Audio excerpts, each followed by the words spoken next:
Ele caminha sozinho, cabisbaixo, arrastando os pés sobre um chão gelado que jamais imaginou pisar. Não há mais palcos, não há mais aplausos forçados, não há mais aquelas transmissões intermináveis onde dançava, cantava e se apresentava como um líder indestrutível. Hoje não há música, não há câmeras, não há cadeia nacional. E o homem, que durante anos jurou não ter medo de ninguém, que desafiava, venham me buscar, eu espero vocês em Miraflores, não demorem, covardes. Venga por mim! Aqui lo espero em Miraflores!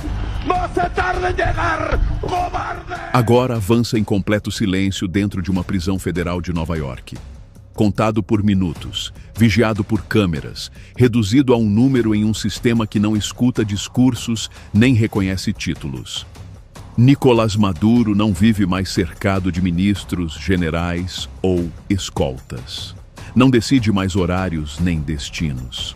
Não improvisa mais palavras diante de multidões cativas. Agora, ele apenas espera. E essa espera acontece entre muros de concreto, grades de aço e portas que se fecham com um som seco que não admite discussão, em um lugar onde o poder não serve para absolutamente nada e o passado não impressiona ninguém. O inferno tem nome: MDC Brooklyn. O Centro de Detenção Metropolitano do Brooklyn não é uma prisão qualquer. É uma das instalações mais temidas do sistema prisional federal americano. Juízes federais já a chamaram de Bárbara e Inferno na Terra. Advogados que visitam clientes ali dizem que é o lugar mais miserável de todos os presídios que conhecem. E é exatamente aqui que Nicolás Maduro agora vive.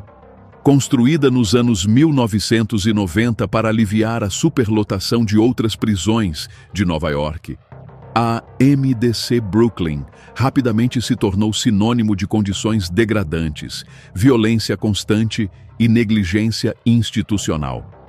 O prédio cinza e sem janelas fica no bairro industrial de Sunset Park, próximo à orla marítima, cercado por armazéns abandonados e ruas desertas.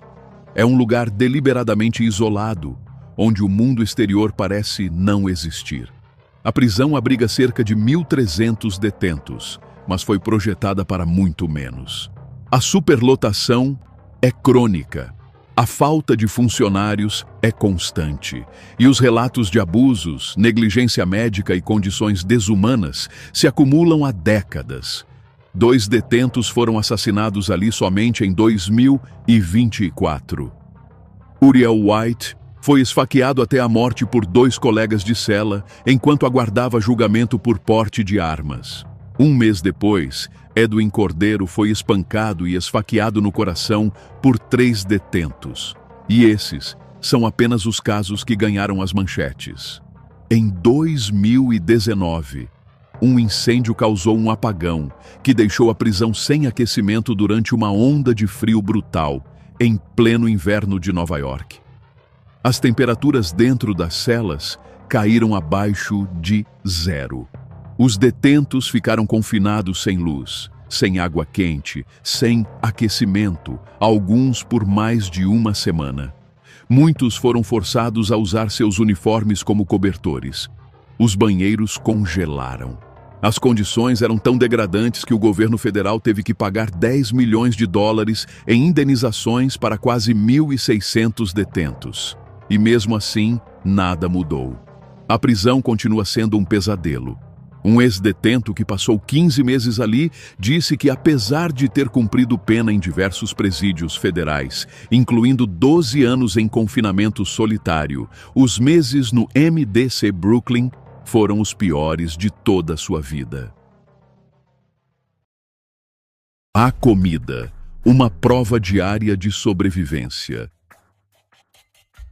Mas talvez nada simbolize melhor a queda de Nicolás Maduro do que a comida que ele agora é obrigado a comer. Sobre uma bandeja de plástico, sem talheres decentes, sem toalha, sem cerimônia. O ex-subsecretário do Tesouro dos Estados Unidos Marshall Billingsley, publicou nas redes sociais uma foto do que seria o almoço servido no MDC Brooklyn. Arroz branco sem tempero, 3 salsichas pálidas e sem gosto, vegetais cozidos que parecem ter perdido a batalha da cor há muito tempo. Some a isso 2 fatias de pão branco, um pedaço de bolo seco e um sachê de molho como único aceno ao sabor. Não é um hotel, disse um ex-agente do FBI em May ao comentar as condições da prisão. Eles não precisam ter comida gourmet, ar-condicionado e alguém trocando os lençóis da cama. Olha, eles estão acusados de crimes. De fato, não estamos falando de lagosta e filé mignon, que Maduro provavelmente desfrutava como presidente. Estamos falando de sanduíches de manteiga de amendoim e geleia, macarrão com queijo processado, leite de caixinha, suco de maçã aguado e água. As opções de café da manhã são limitadas. Frutas de qualidade duvidosa, cereais matinais genéricos, bolinhos industrializados e leite desnatado. Café, se houver. O almoço varia conforme o dia e pode incluir ovos mexidos requentados, wraps de frango processado, frango assado ou tacos de carne moída acompanhados de salada de repolho, arroz ou feijão verde. O jantar oferece opções como chili mac, bife Salisbury ou arroz frito com frango. Nos fins de semana, às vezes servem pizza de queijo com espinafre, que chega fria e borrachuda. Mas a situação é muito pior do que cardápios ruins. Em fevereiro de 2025, os defensores federais de Nova York divulgaram uma foto tirada por um detento no fim de semana do Dia dos Presidentes, mostrando batatas recheadas com feijão preto, cada porção infestada com o que pareciam ser pequenas larvas brancas. A imagem era nauseante. E não era um caso isolado. Em março de 2024, Joseph Elias, um detento que passou mais de 20 meses no MDC Brooklyn, denunciou através de seu advogado que recebeu comida com larvas na unidade de habitação especial, além de refeições contendo peixe, apesar de ter alergia documentada. Após a denúncia, autoridades prisionais afirmaram que encontraram um saco de uma fabricante específica, contaminado com gorgulhos, insetos que infestam grãos e que removeram toda a comida contaminada. Mas o advogado de Elias chamou essa explicação de altamente suspeita, especialmente porque seu cliente encontrou larvas em suas refeições 4 vezes diferentes, inclusive depois que supostamente removeram toda a comida contaminada. Em abril de 2024, os defensores federais catalogaram reclamações semelhantes de outros 8 detentos na SHU, além de 2 detentos de outra unidade, reportando larvas em Sloppy Joes, frango desfiado, feijão preto e grão de bico. Um detento disse ao seu advogado que vai comê-las porque não quer passar fome e as considera proteína. Tenta não olhar muito de perto ou pensar muito sobre isso, não acha que isso vai mudar, segundo documentos judiciais. Deirdre von Dornum, dos defensores federais, afirmou: "Nossos clientes são forçados a comer nas margens. O pão branco, o arroz, comida que você pode verificar para evitar insetos e bichos. Muitos acumulam pão, já que as batatas são feitas com pó e excesso de água. Eles dão frango desfiado, que servem 3 dias seguidos. A cada dia eles adicionam o vegetal sobrado do dia anterior e misturam no frango. Nada disso está perto de ser tolerável.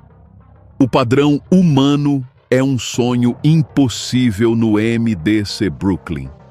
E esta é a nova realidade de Nicolás Maduro.